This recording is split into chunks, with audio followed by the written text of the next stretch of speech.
MakingStarWars.net.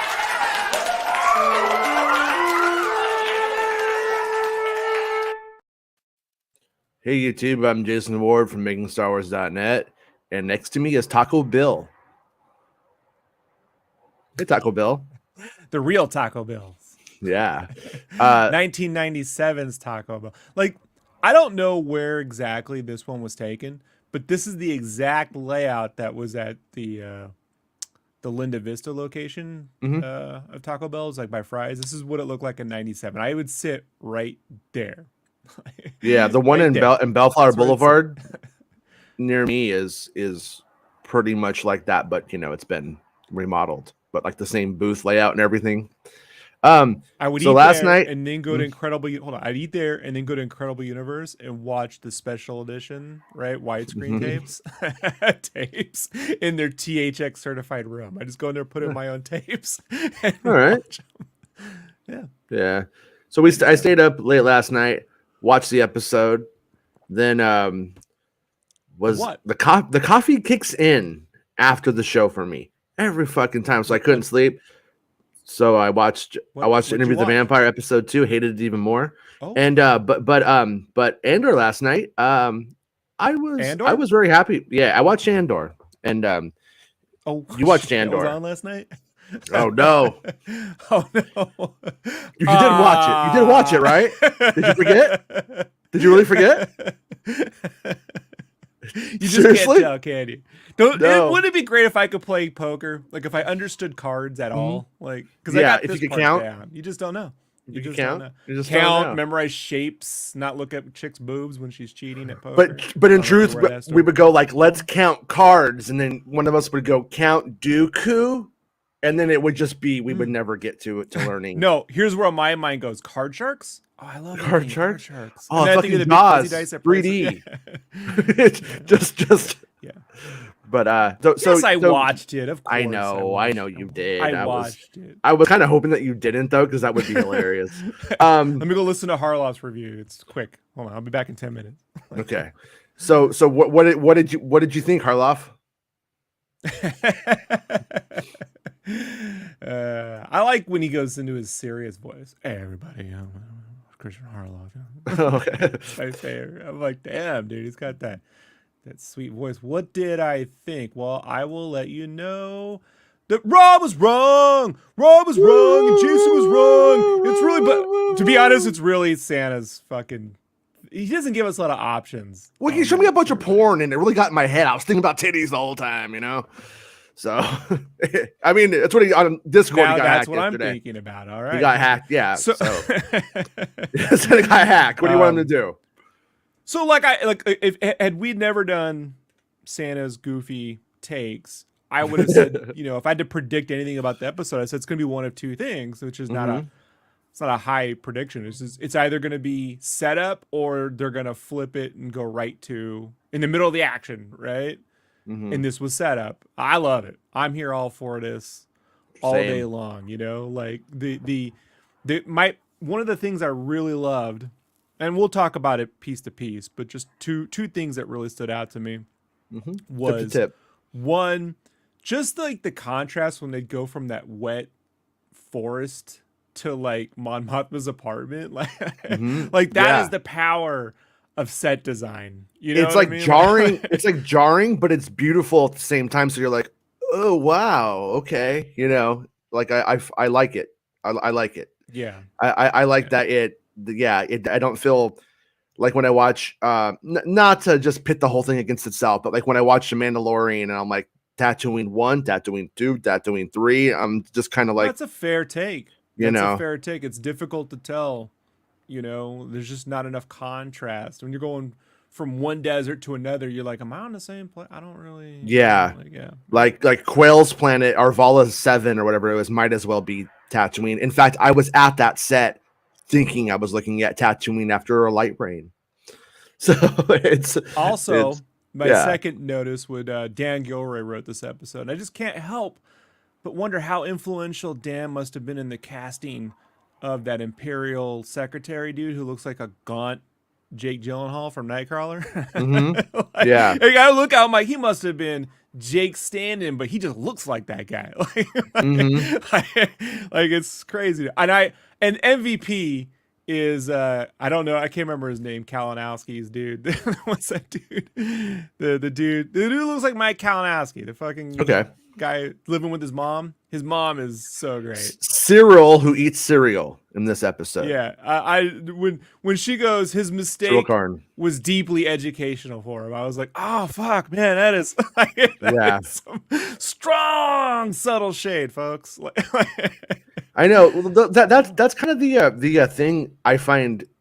I've seen a lot of dissent about him, like his whole arc is boring, and that I remember when I think it's the slowest build in the whole thing, probably, like wherever this is going with him, I think. But it's like he falls into being like he wants to be the worst space Nazi in the world. And I feel like the show is kind of like being like his mom sucks, and she's like continually kind of like berating him and making him into this super poser. That I don't know if it sucks. I think what you're seeing, because look, she's trying to. There's lots of motherly. She's like, feed, eat, you're thin. Yeah, right? Yeah. She sucks, but she's not that bad. She's acting as someone who once told him and something, and she feels like she was proven right. You know, like we just never saw that conversation. You know, is she like a self-loather who transfers the loathing of herself and her lack of importance and being onto her child? Is that where this is ultimately going? Look, you and I come from broken families. You need to think about a family that just had strong patriarchy, which we can't relate to. So,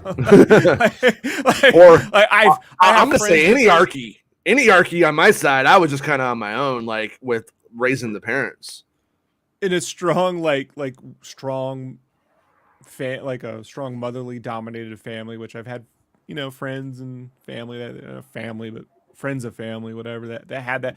And to some extent, Olive Garden. When you're here, your family. Yeah. Sorry. Yeah, I just think like that's what I don't get that at all. I mean, so this isn't someone that's trying to like, I told you should just stay home with mom, or you should go work at Dexter's. Look, if she were a real dick, she'd be like, work at Dexter's place, you know? Like I feel like in a lesser show, that's where he would have gone, and he'd be there flipping burgers. And then, you know, Michael Cherino walks in and gives him the fucking want to be our fucking driver, and then he walks out, right? And he's the driver for the heist, and he gets killed in 3 seconds. Yeah. One little detail. I mean, this episode, like you, I loved it. I mean, it was it's being treated as a weak episode when it's actually like the most informative of the episodes so far. But one little side note, you know, Star Wars fans, whatever. God. I love you guys in the chat, but not my favorite takes overall. But Star Wars is so big, you're gonna have some morons. You know what I mean? It's just the way it is. People that tell me, Rob, it's Lords of the Sith, and you got to read the fucking High Republic. I'm like, no, I'm just gonna reread Catalyst and Ronin again. You know? Wait, Rob, that's my. Did you go back in time and stop your dad from meeting your mom? Because I just saw your hand, and you were definitely blipping out of existence. Wait, now it's fine. Now it's fine. I think we must have fixed the timeline. Anyways, what's her name? Dedra taking Midol or Adderall? It's one or the other, friends. It's either Midol or Adderall. It's Midorol, midi-chlorians. But I think that was the first time we ever saw someone take a pill in Star Wars. And I know that's dumb. I know it's dumb to care about in a way because it's so basic. But at the same time, it's kind of the first time we've ever seen someone take a pill in Star Wars that, you know, that was like, oh man, you know, what a long day. Lucas just got so theme based with his stuff. And I like the themes, but it just, this is the part where I'm like, there's so little human shit, you know, and it goes back to the complaints from film critics on the first film that, you know, one of the biggest complaints, who said it? Pauline Kael, right? Pauline Kael. Famous Kael. Who inspired General Kael in Willow. It's fucked up. Pauline Kael is like the most human thing in Star Wars is the sons, you know, or maybe like when he's eating, they're actually eating at a table. Like there's nothing human in these fucking films, you know. That's look, it's mean because it's not the truth, but it's certainly the truth as you get toward the prequels. Like it just becomes all about positioning figures on a battlefield or, you know, into, you know, moving people around a planet to show how something happened versus like just like when you watch a character, you know, who's so deeply depressed and questioning his life, look at a piece of Syril like I've come back to being a kid. You know what I mean? I'm back living with mom. What the fuck happened in my life? That people go, hey, Star Wars. You know, that's you, motherfucker. That's you. Oh, sorry. You know, But the only thing that would have made it better if it was droid Syril, and he was like, this fucking shit sucks so Oh, he's like, God damn it, C-3POs. Mom, did you buy C-3POs again? Yeah. Yeah, those 3PO Syrils just. I used to cry for that shit. It was horrible, and I cried for it. Oh, no. I tried it once and was like, I know, but back to Raisin Bran. You cut out the mask and you put a little Star Wars mask on the back. But anyways, I did like Life Syril was my jam. You fucking weirdo. Anyways, I love, bro. I could go for some now, but I can't because I'll get fat. I'll just eat. A little bit of almond milk, $7 a box now, right? With inflation. Oh, probably a good $6.55. Yeah. Anyways, In this episode, though, what it begins sort of with Cassian being forced, or not, it doesn't begin, but Cassian's story begins with him almost having to like talk about his past. And there's shit I'm just still confused about. I still don't fucking know if the dinner party's coming next. We know Mon Mothma is gonna have a fucking party. Like she parties. Like that goes here. I'll put it up on the screen. Yeah, I don't think it's everybody that party, remembers. That party was that night. They just that particular dinner already happened. We didn't get that party, right? Like we're skipping that party. So we're not going to be seeing our homie Masa Amida and his little bald butt. Sorry, Meg. Well, maybe in the Senate. Happens maybe in the Senate is what happens to all of us. That's all I'm saying. But yeah, because I mean, I gotta say too, man, Mon Mothma, she's looking flying low on supply. Look at this. Look at this right here. If it'll do. Yeah, look at I feel like it's like the opposite when you were like no Palpatine, and right at the very left, right at the last second, in comes Indy with the Palpatine hat, right? Like just boom, Palpatine. Okay. Kenobi, since you fuck. Did you fucking said it? Did you see the Sankara stones? Motherfucking Luthen has all 3 Sankara stones, like right there. Oh yeah, you can't miss them. Yeah, he's got them. Yeah, I got a giant TV too. I just wasn't. I don't know. I wasn't looking. Okay, let me ask you this. Was that a holocron box in the back? Because I saw a triangle and a big. Box. It's actually a Jack in the Box. With this big or this big? Like are they, that big? That big? But that's this. They're this big. Jesus. Yeah, it's kind of like the ones that you see in episode 3 are like the flat screen TVs. That one's like the old rear projection one that you see in Coming to America. Anyways, though, what I wanted to ask you was when Karn's mama is making the joke about calling in the favor from the family, she does like, is that a pop culture reference?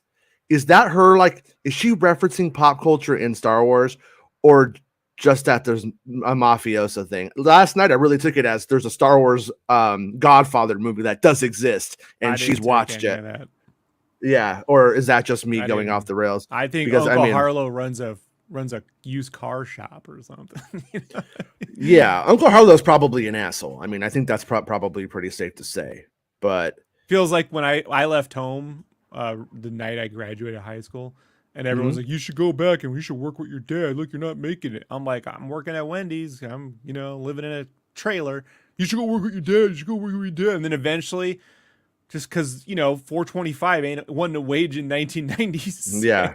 I was like, I got to go work for my dad. I got to go do security. It's like, oh.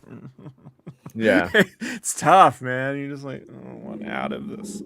No, I mean, so far, this episode just by itself has actually the most human elements in anything of Star Wars, probably of all time.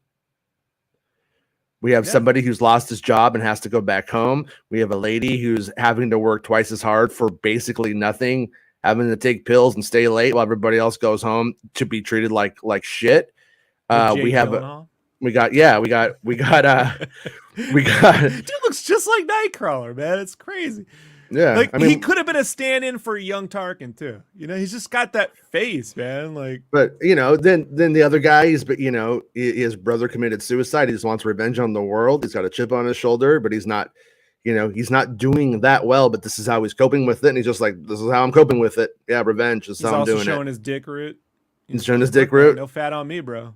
Right? You know, yeah, it's making me feel real fat. Like, fuck. Yeah, man, like there's no end to this. I know. Go drink some of that space milk, bud. But yeah, no, I mean, like Mon Mothma wakes up in the morning, goes to eat her fucking space cereal, and her daughter's like saying it's all about you. You know, being a little fucking asshole to her. And well, we did get her daughter asshole in the episode. I mean, we did, yeah. So yeah. I mean, like I'm not somebody who needs everybody to be fucking related or something like that, but I do think, in a way, Mon Mothma's daughter being to armchair it from a theory. I'm gonna let go of the theory after this moment here from now on. But having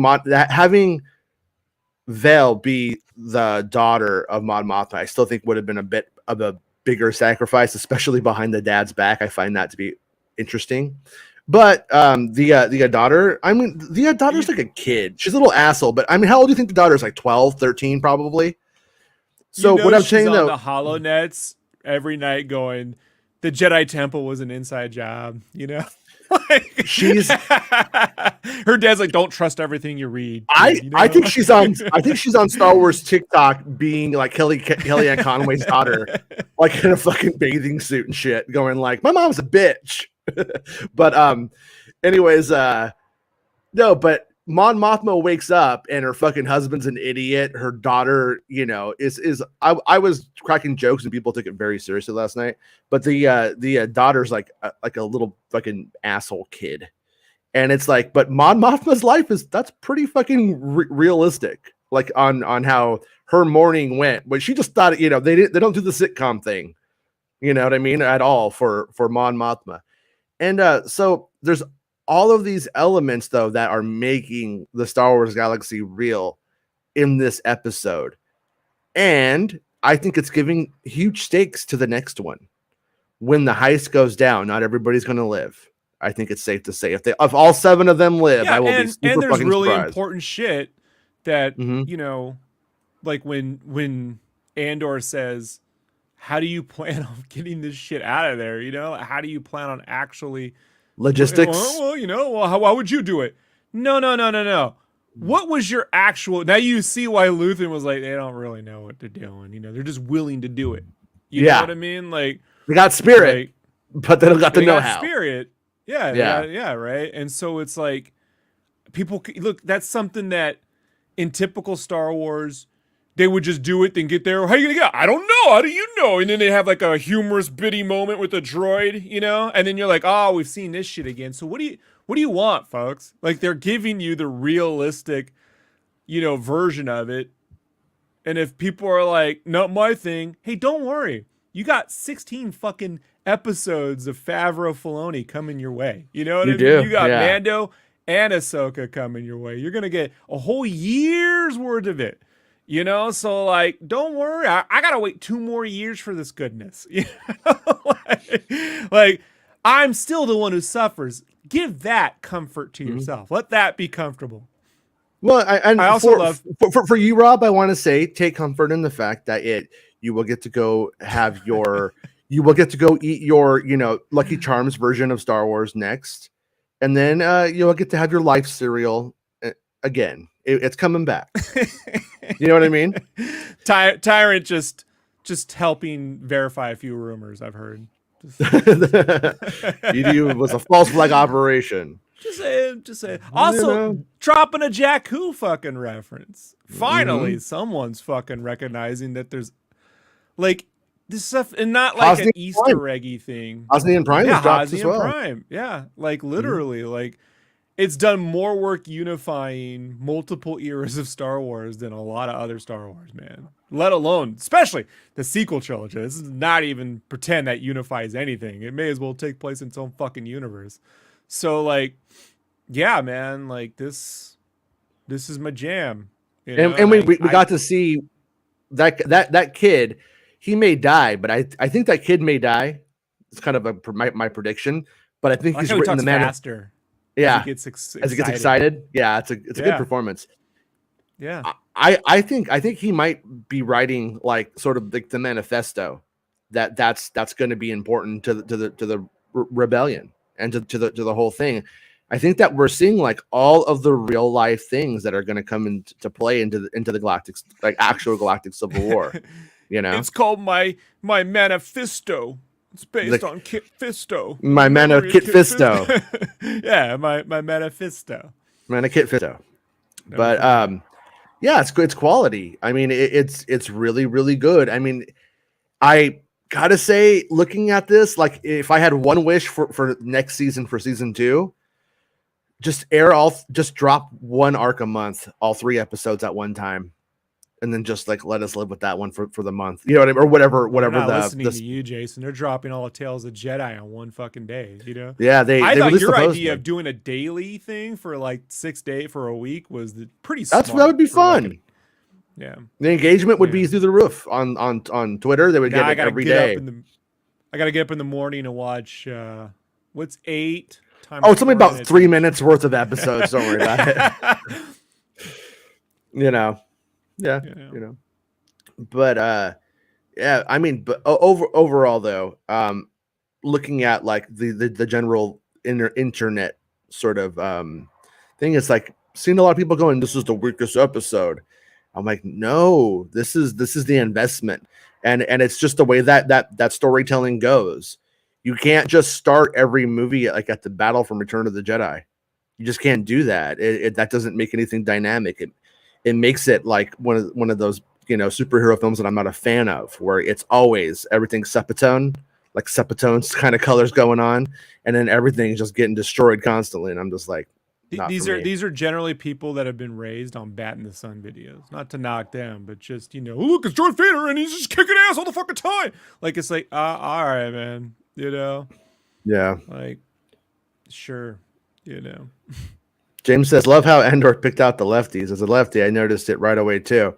It's something you righties never have to think about. Is Cassian left-handed too? That's the one thing I meant to pay attention to. Like, or does he just notice that shit because he's a quick draw McGraw? You know, wasn't sure. But that's the question that I had about the show too. He's right-handed because he went. He's like right-handed, this. right? Okay. Cassian though. It implies that he served on Mimban, but that he was a cook. But wouldn't he still know how to march? Still go to basic training. Yeah, he would still know how to march. So was he? Weeks. So it's kind of weird because he like tells them that, and then when they get to the marching stuff, you think that line would have been brought up. Well, I served on Mimban when I was 15 or whatever, 16. So it's been a while. Maybe like, he's faking it so they don't know he has. You know what I mean? Like, like if he just pretends he doesn't. You know, like because if he does them, then it just starts placing more and more who he is. That he's an Imperial, maybe too, or they might because they are suspecting he's an Imperial. It opens up a case of fucking problems. Yeah, I would act like, do you know how to march? I don't know. I wouldn't go around telling everyone my life fucking story. Like, I don't know these fucking people. Yeah, but I don't know how wealthy they want to be by turning me in. You know. Well, we got our rebellion trust fall exercise in this episode, where at first Cassian tells him about his juvenile hall style stint in a cage, basically, and then at the end. Tattoo Boy comes over and's like, hey, my brother had a farm and blah blah blah blah. So they do sort Pepperidge of Farms. Pepperidge Farms remembers. He's all the tree remembers. No, Pepperidge Farms remembers. Those Mitt Milanos, man. Thank you for the super chat, old boy. Did the dinner happen? The 25-year-old. Yeah. And they also got up and took a shit, but we was all off camera, folks. Yeah. I'm gonna say that dinner already happened is what I think. by my math.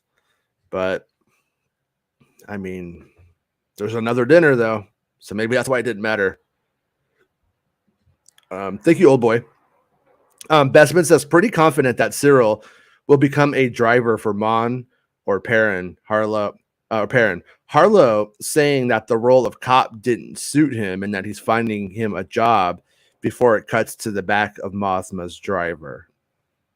Good eye. I would agree with you. I think you're onto something there. I would say that's a very, very likely placement for him. And it may, that if that happens too, that could be how he actually gets into the ISB. The ISB may approach him and say, we want you to spy, and if you do a good job, maybe there will be more spy work for you to like do. So maybe this is how he becomes a spy. He gets a job from his idiot uncle driving for a rich lady, and then the ISB wants him to spy. I think maybe our theories, based off of all of your hard observation, just had sex and made a spoiler baby. That's not based on I don't believe in our it, assumption. So you don't think so? I'm taking the $1 approach to this argument, right? To paraphrase Price is Right. What is your prediction for Syril Karn's? Like, where do you think his story's going? Literally can't predict it. I mean, I figured from the beginning we're seeing the makings of, a hero and a villain between Andor and Harlow. How he gets there and how Andor gets there. Is wait, you mean Karn? Karn, yeah, Karn. So Uncle Harlow. Uncle Harlow. Sorry, yeah. I know, people, just too many fucking names, guys. Yeah, there is. I'm bad with names. Just like Mon Mothma's husband, you piece of shit. Can't remember his name. So I think his name is Perineum. I'm not gonna make that joke. So okay. It's there. Putting it right over there. Anyhow, I just feel like we're seeing the makings of two. But is Andor, like, he's not what you would call a hero, right? not just a yet. Top level dude.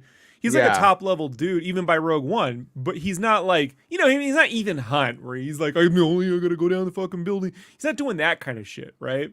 Yeah. Like, he's not even a Bourne Identity dude. He's just, he's more like the classic Mission Impossible dude from the 60s in a way, right? Like, so are we gonna see the top Imperial intelligence guy rise out of Karn? You know what I mean? Are we gonna see that, or are we gonna see, I don't know, just a guy who self-destructs?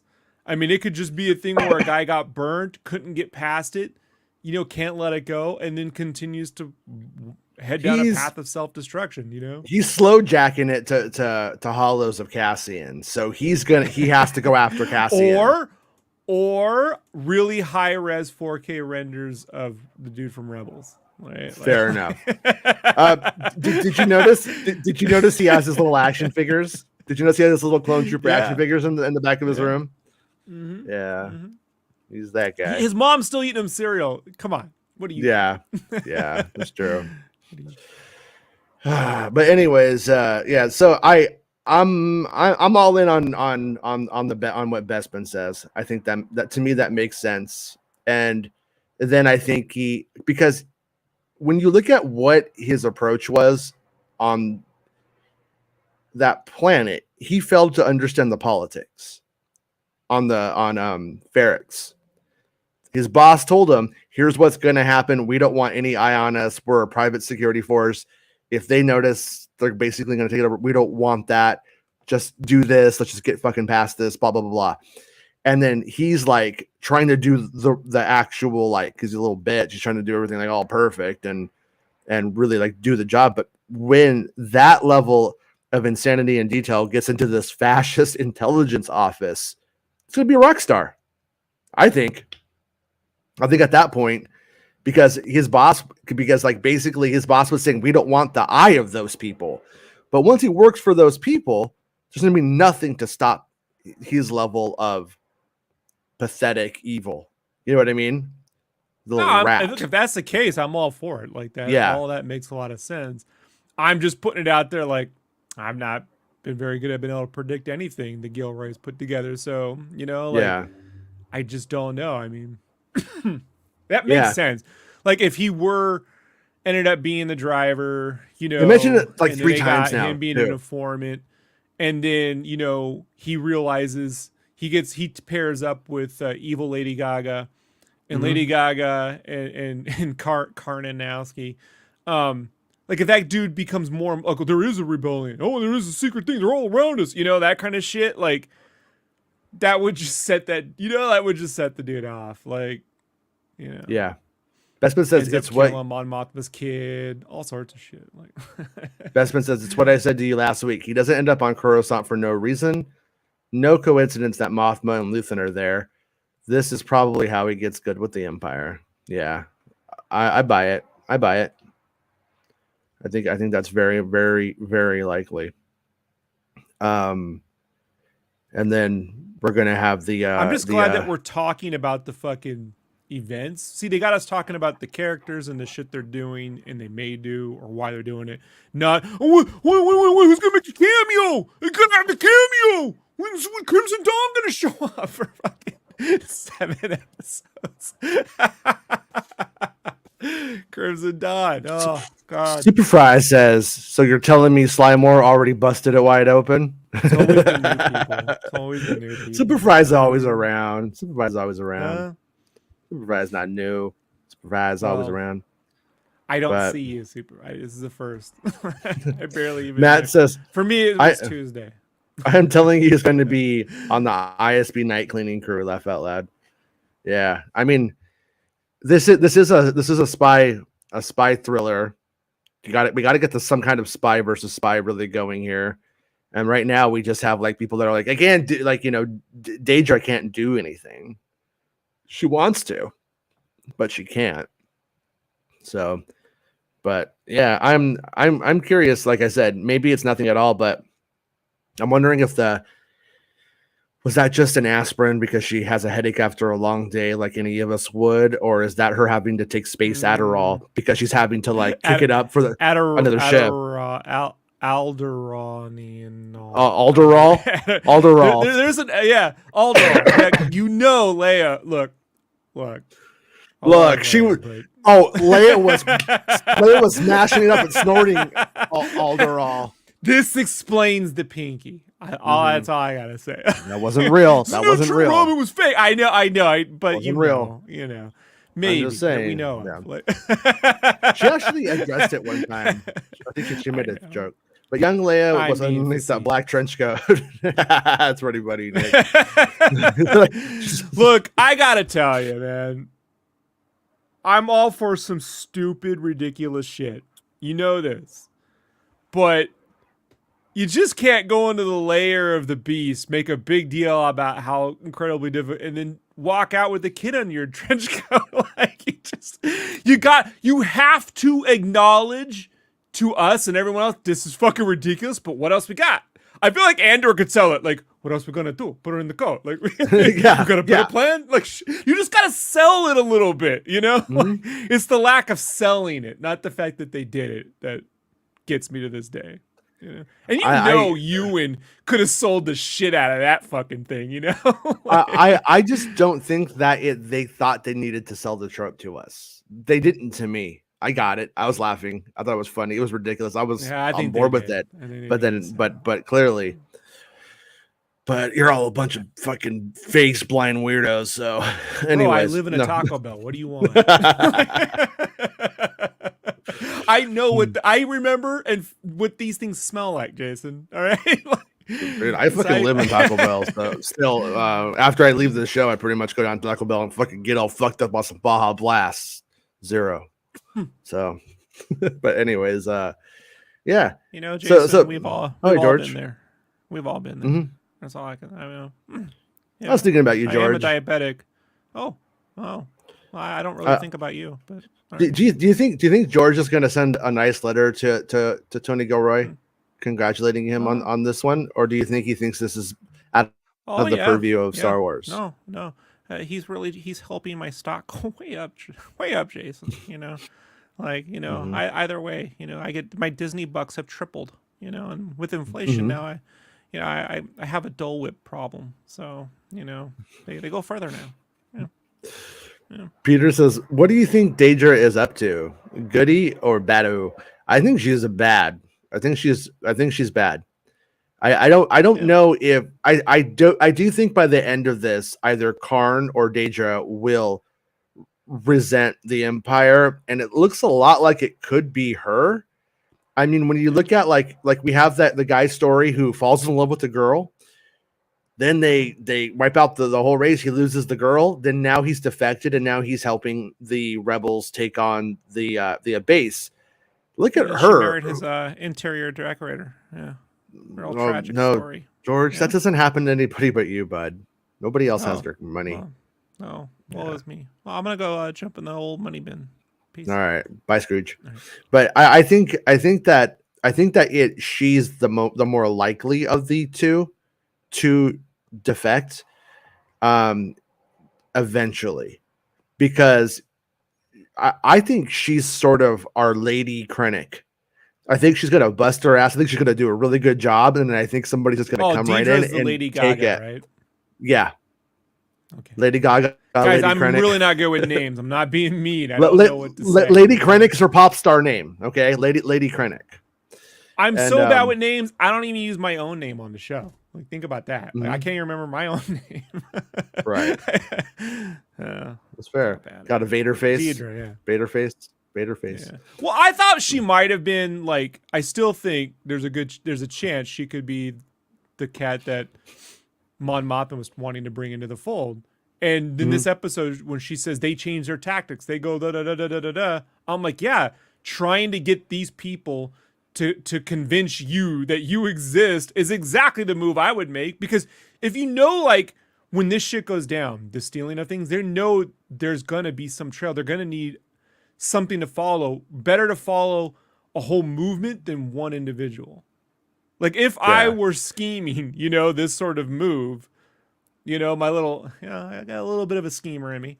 And then I would definitely have a cat on the inside trying to convince everyone. And then at the very last second, right before shit goes down, goes, you know, I don't think it's right. And then they go, no, it is right. It is right. Oh, you sure? Just like what, who's the, Gorn, right? Gorn. When Gorn gets those guys to get him to convince him to let The Gorn everyone dog. off. The Gorn that dog. night, Yeah. you got to convince. Anytime you want a hard-headed parent or your audience to want something, you have to get them to convince you of what you want them convinced of.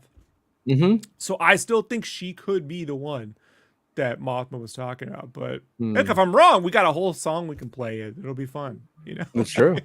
Yeah. I don't know if I don't know. I kind of feel like in her arc where she's at, I still think I feel like she's still wanting to be the bad guy or whatever. I think she's still sort of that she's that imperialist.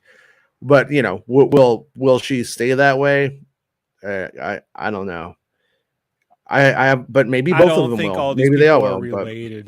That thinking like Vel is Luthen. That's just yeah. classic Star Wars. Everything's smaller. Everyone's just let all that go. They're not doing that here. You know.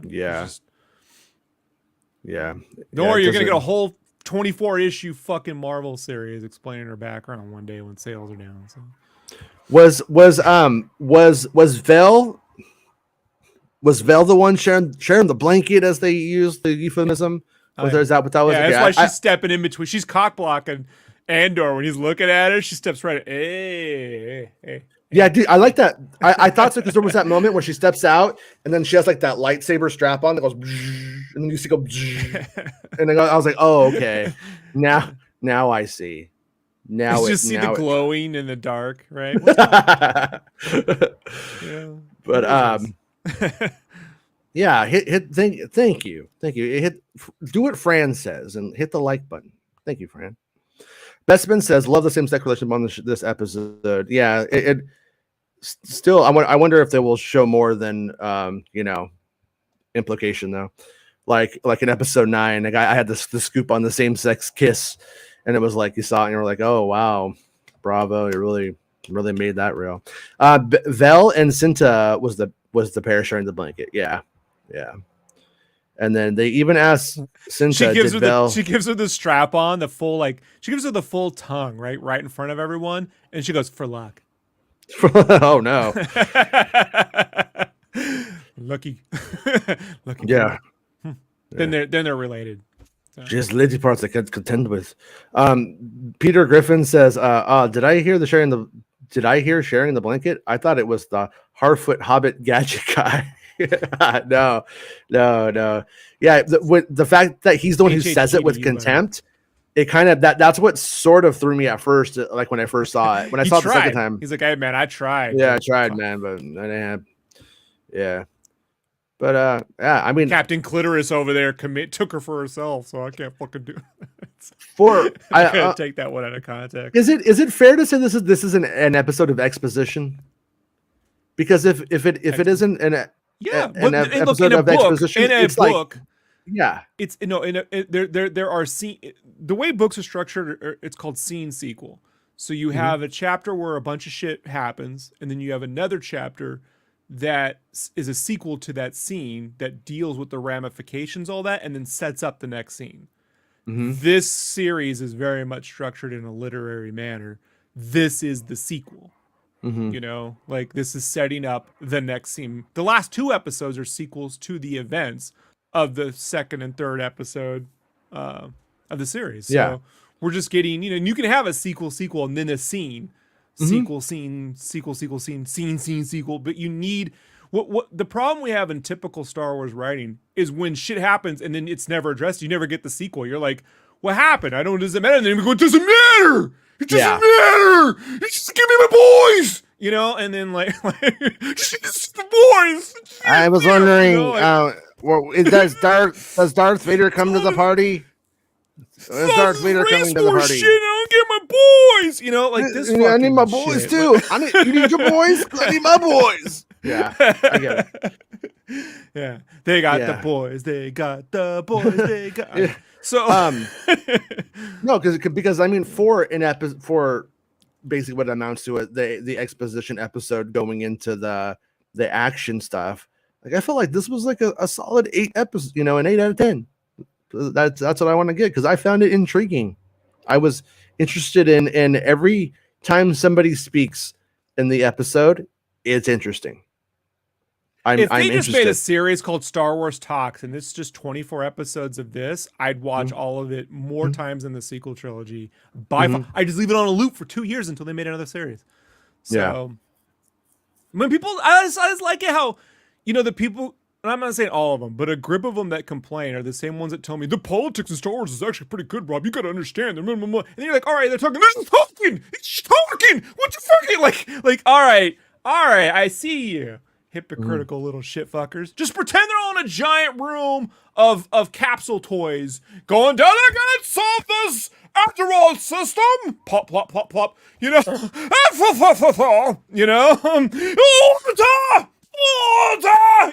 just pretend I got fucking weird horns coming out their heads and fucking shit shooting out their fucking titties and ETs are there for some reason. You'll have a better time with it. Bestman says if you made a show called Avatar, I'd watch it more than the sequel trilogy, Rob. Let's be honest, you're gonna watch the Avatar movies more than sequel trilogy because there's more of them. You're getting more of them by 2027 than all the Star Wars movies combined since 2015.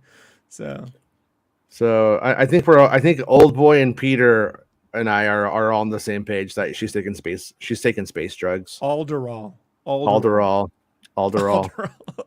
We need to start doing fake commercials for the show. Alderall. If it was, Alderall. Yellow, explosive. So right, and then we can show him holding up the Syril, right? And then her popping one, right?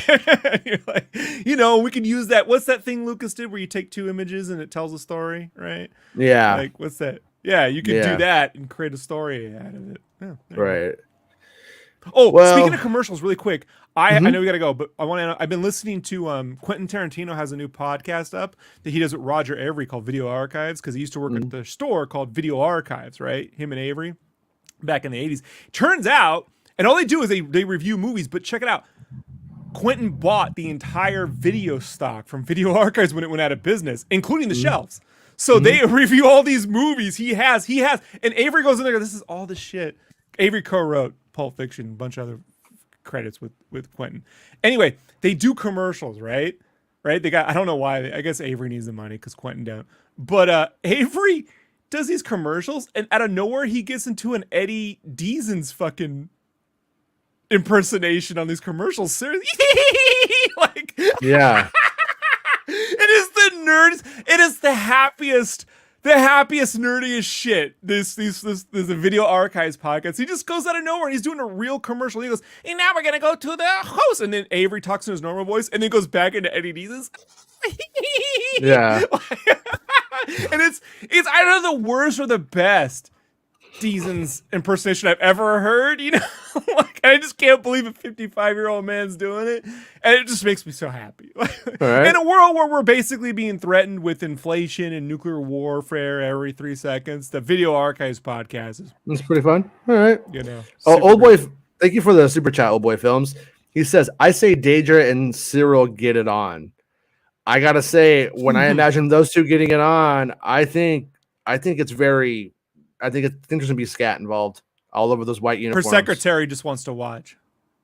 The secretary's like... and she's like, are you going to join in? He's like, no. He goes... He does the Nightcrawler.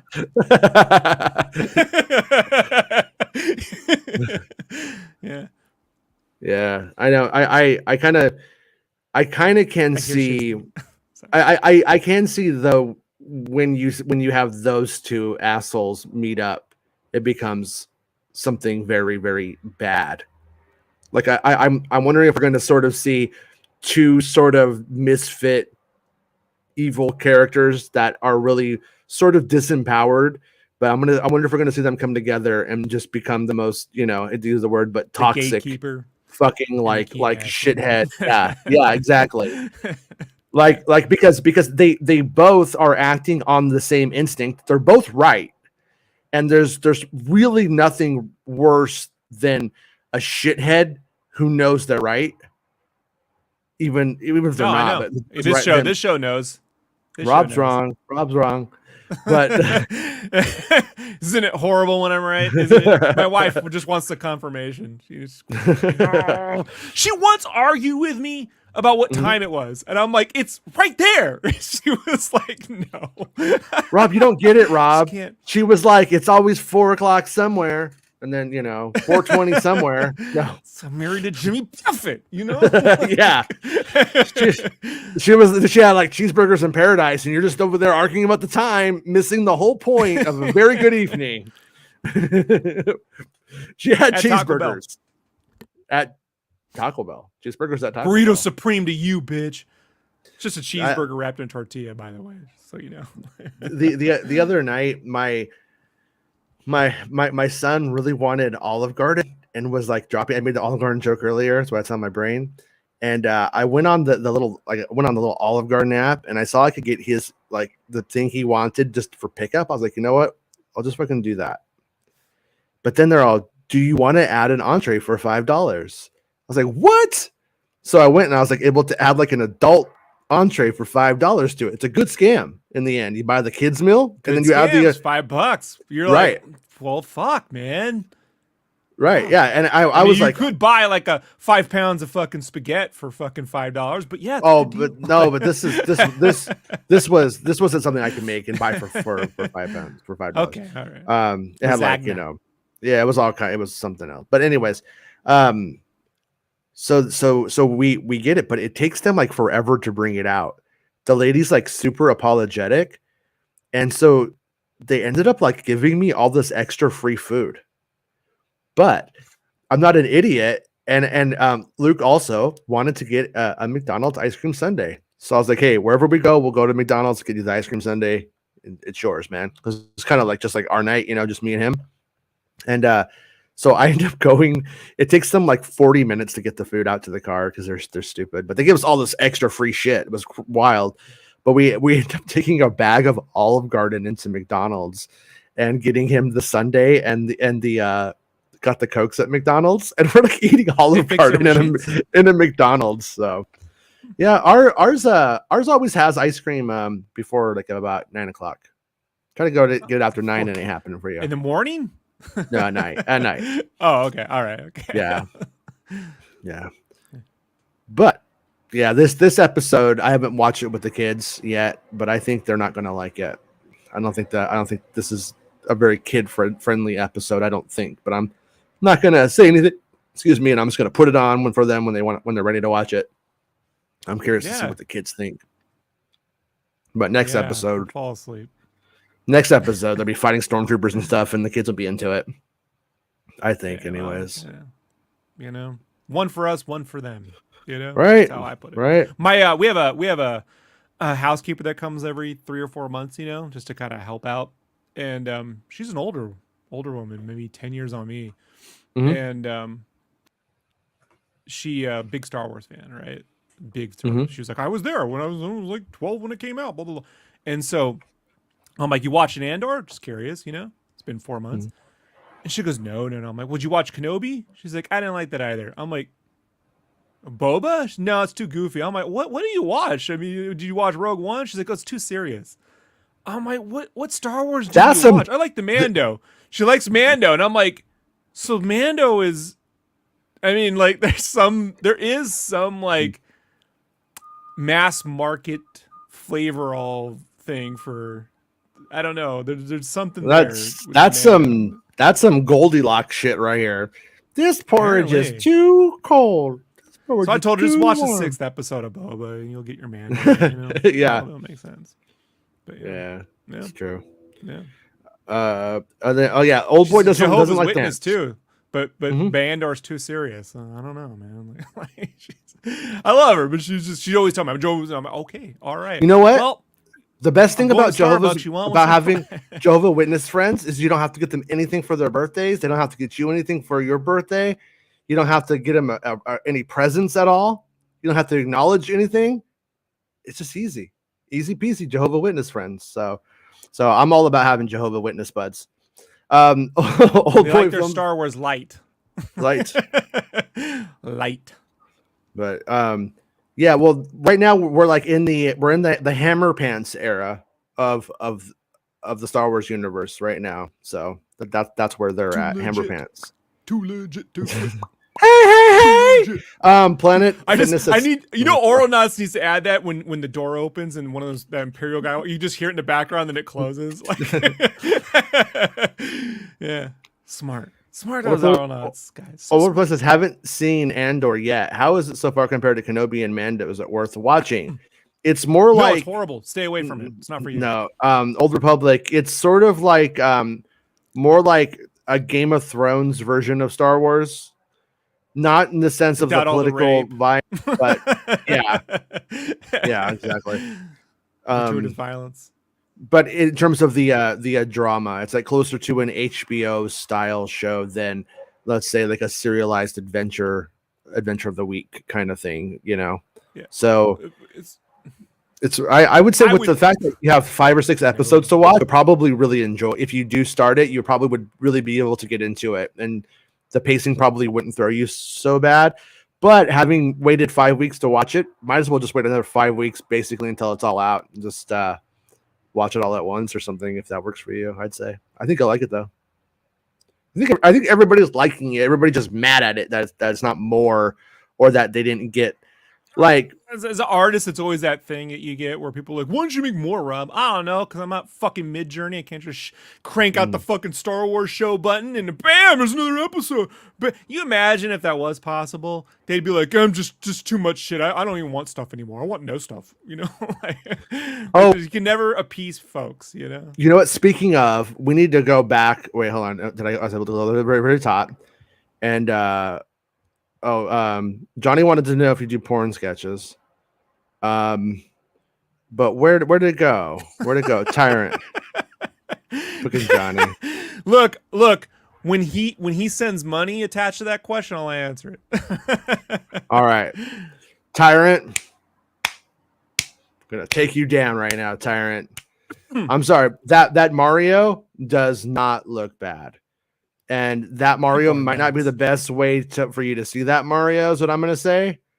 And no, the Mario People are designs. nuts. In fact, if I had a critique of the Mario thing at all, it's that it's pretty much exactly what I expected it to be.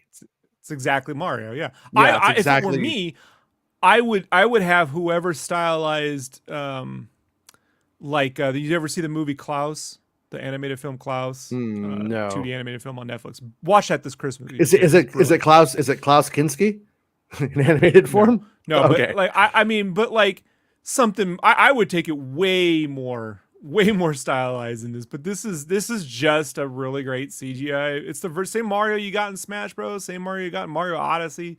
It's the same one. Someone's like, this vest is a little different in the back. I'm like, you fucking cats are crazy. This actually shows you how little Nintendo has changed Mario once. Like one of my favorite things to follow on Twitter is people who redo Mario Brothers in like modern pixel styles and stuff, you know, and like they'll restylize it. And we've had so little interpretations of Mario that it's just a pleasure to see more artistic interpretations. This is extremely conservative.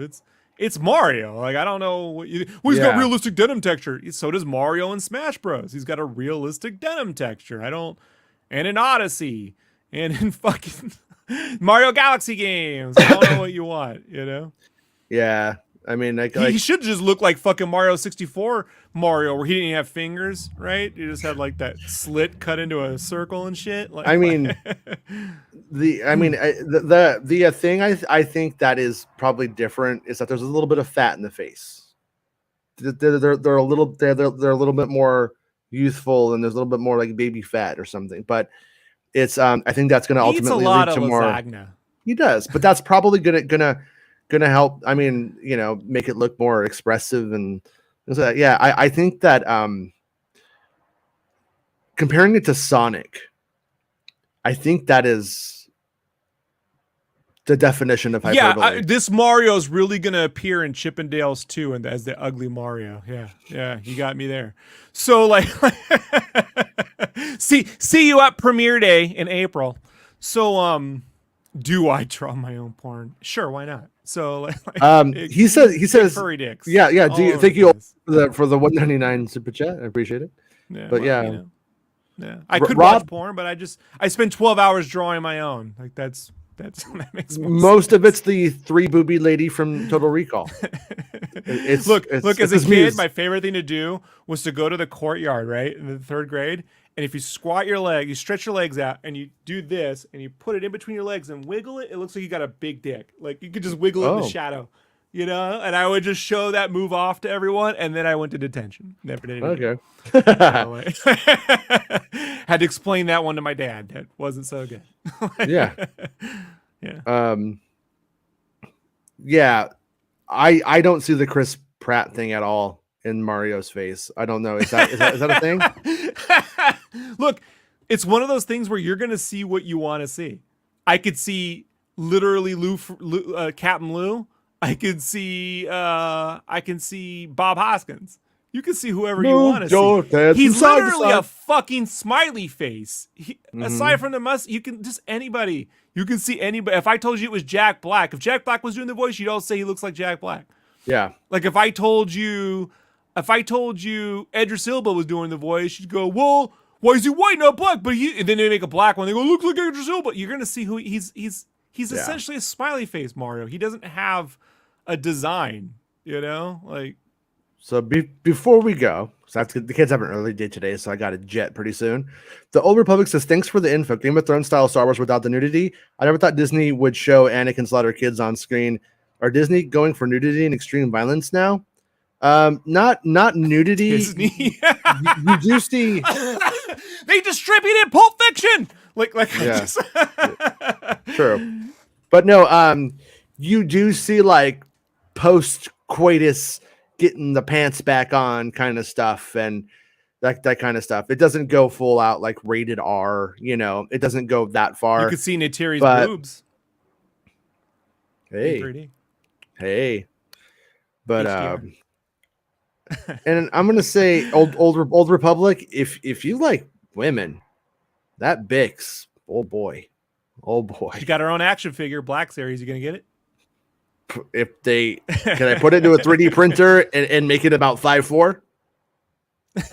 Okay, I'm kidding. Now you're getting Warwick all excited. I didn't read it. I have like a Spinal Tap moment. I spent $3,000 and I got a 4-inch Bix figure. But like when they get the Stonehenge and it's all tiny, it comes. Look, when it wheels down, to this day, I fall out of my chair laughing. Yeah, it's just, never not funny. Does it? It's never.